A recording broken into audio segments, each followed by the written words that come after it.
That was terrible. That was crap. That was garbage. This place sucks. Overreaction Mondays. Monday. All right, Chris, what do you got over there, sir? Shout out Bears fans. What's up? You guys are passionate, if not misguided. All right, here we go. Sean Payton's going to have the Chargers in the AFC title game next year. False. That's an overreaction. That's an overreaction. He wants to coach in L.A. I know what he he wants. wants. In L.A. I get it. I Justin understand Herbert that. is there, dying to be coached up Yep. into a great quarterback that we all know is inside of him. And, he has who he has right now. I'm going to hit this later on as well, but since you have brought it up, I'll hit it here. In the same way that you say the Chargers are going to charger, right? Yeah. And blowing a 27-0 lead in the playoffs, their largest blown lead in the history of the franchise, regular or postseason, is the latest chargering. It's even a verb, right? I think I did that in the burning question for They're the year. chargering, correct? Yeah.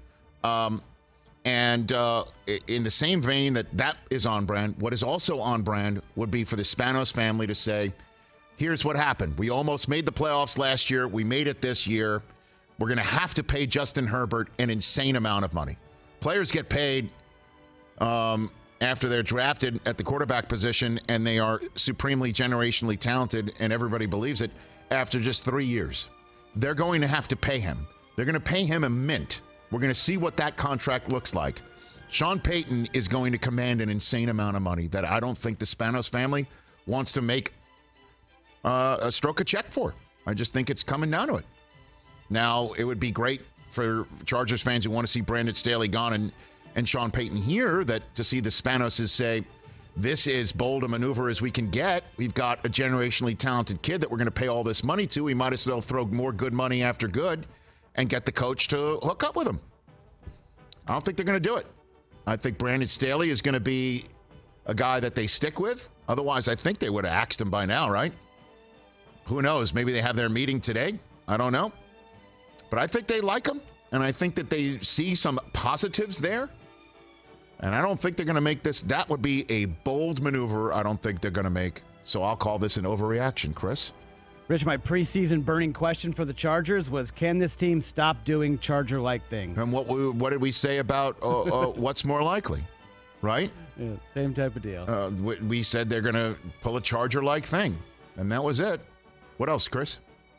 I watched that game yesterday morning in Buffalo, and Bills are making too many mistakes to be a real Super Bowl winner. I would say yes to that, and also counter that the quarterback who makes these mistakes is so incredibly talented he can make up for them. That's He's why the one making them. I know. You know what I mean? I get it. I know it. So it's not an overreaction to say this, but I think,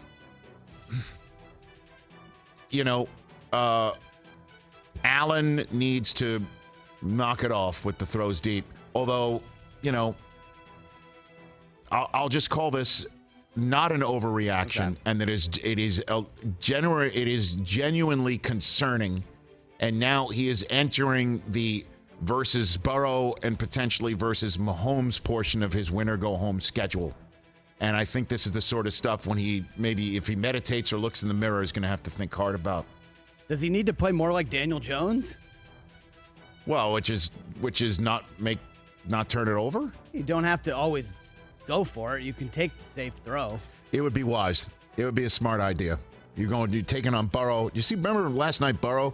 Collinsworth broke it down immediately that they went on a slant on a third down late in the fourth quarter to Jamar Chase. It wasn't there, and he dirted it. Yep. He didn't force it in. He didn't look. He just dirted it. He goes, I'm not taking a sack, and I'm not throwing it away. And that's the sort of stuff, and I'm not throwing it into coverage, or I'm not going to throw something dangerous. I'm just going to dirt it. And that's the sort of pre-snap stuff that goes in his head. Because that's an amazing living in the moment that I would counsel Josh Allen to find. Joe Cool. What else, Chris? Giants are going to upset the Eagles next week. I feel that that's not an overreaction at all. Something going on with this Giants team, man. Smells like 07, smells like 11. I don't know. About making the full run? Now, that's a tall order, but one and dunning the Eagles is entirely possible. This is the fifth playoff meeting between the two franchises. That's a turnpike apart. And And they've split the first two, in case you're wondering about history. 2009 was the last time they played each other in the playoffs. Eagles have won the last two. I've already looked this stuff up. There you go. But obviously that means nothing about this coming weekend. And what it means is Hurts healthy, and can the Giants stop this run game? And can they play as well offensively against a very difficult Eagles defense and execute? And I say they sure can, and I've got 5 more days to talk myself into choosing them on game day morning next Saturday. Nice. Yeah.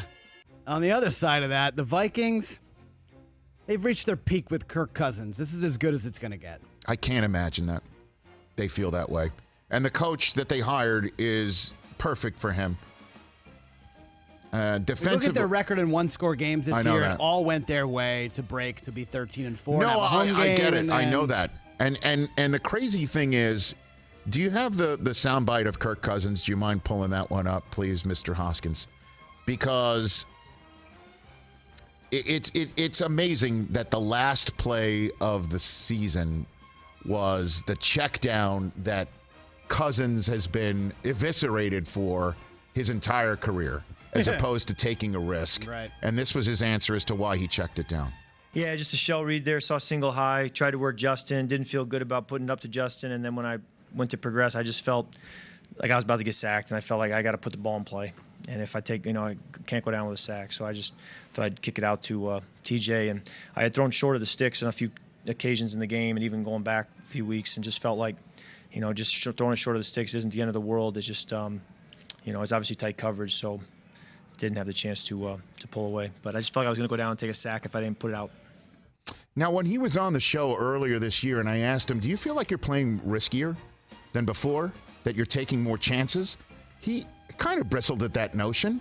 But anybody who's been following Cousins' career or all 32, or, all 22 tape heads will say he hadn't taken risks. And that's part of what Kevin O'Connell kind of unlocked, saying, live for the day, man. Seize the day, carpe diem. Get on your football table and yawp, to use, the phrase from back in the day. Go ahead and go for the moment. And he had been doing it all year, and then in this moment he checks it down. And the question is, he didn't feel good about putting it up to Justin Jefferson, and you just wish this photograph would just flash in his head. And we're showing our radio audience the 4th and 18 grab. When he had to put it up on a 4th down, the game was going to be lost in Buffalo if he didn't get the first down. He did, and Jefferson made a sick play. How does he not do it in that moment? It's kind of like, wait a minute, you wouldn't feel good about sending it to him? There's a track record of feeling good in moments that you shouldn't feel good throwing it to him. So I understand that gives credence to your overreaction sentiment, but get more defensive players like Big Z, figure out that side of the ball, and let O'Connell and Cousins do it again. Albeit Justin Jefferson's final 3 games were lacking. It was an incredible season, and the Vikings were good for a reason. They just need to be better, and Kirk should be done with the checkdowns on 4th down for the rest of his life. Just remember this moment, Kirk, because I'm sure it doesn't feel good. What else you got, Chris? Feels like we're going to be talking about this for a few months, but Tyler Huntley, he's going to be the Ravens' starting quarterback next year. I don't know, man.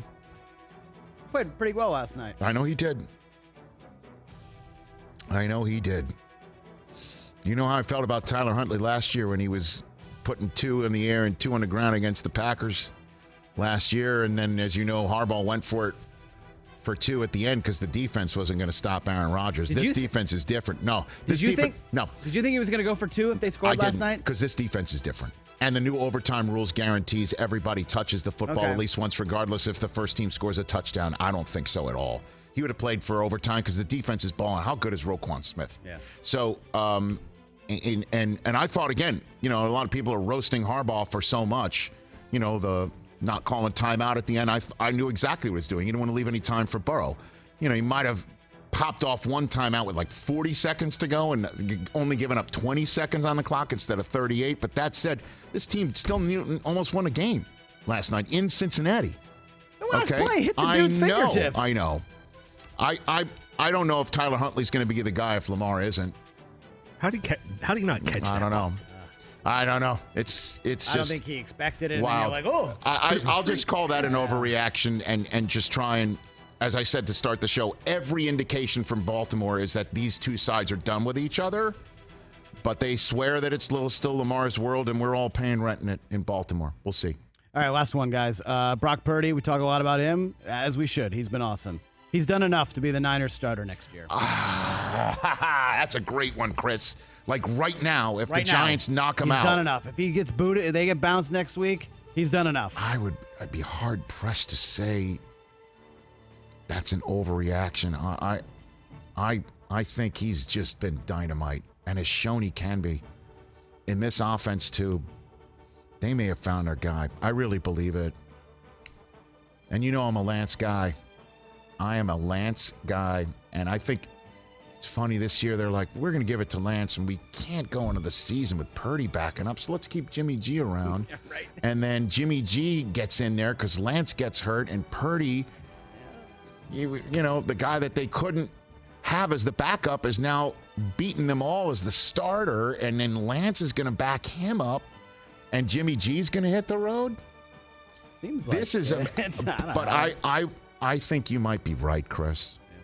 I don't think that's an overreaction at all. Good stuff. Catch the Rich Eisen Show every single day on the Roku channel, 12 to 3 Eastern, for free.